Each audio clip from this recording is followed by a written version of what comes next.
এখানে আপনারা একটা সার্কিট ডায়াগ্রাম দেখতে পাচ্ছেন, যেটা কাজ হচ্ছে when we change start PB after 10 second M1 on and after 15 second M1 off and M2 on।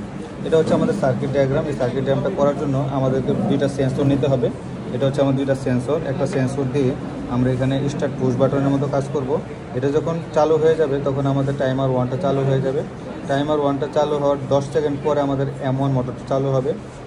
M1 motor সাথে সাথে চালু হওয়ার সাথে সাথে আমাদের T2 টাইমারটাও চালু হয়ে যাবে।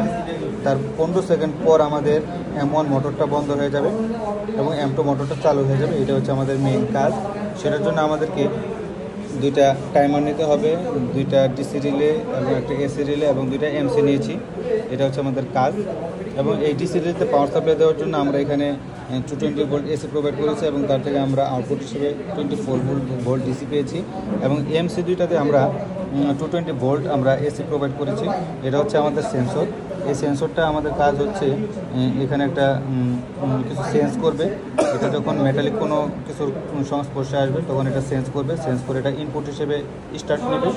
যখন স্টার্ট নেবে তখন আমাদের টাইমার 1টা চালু হয়ে যাবে। 10 সেকেন্ড পর আমাদের মোটরটা চালু হয়ে যাবে এবং তার 15 সেকেন্ড পর আমাদের M2 মোটরটা চালু হয়ে যাবে।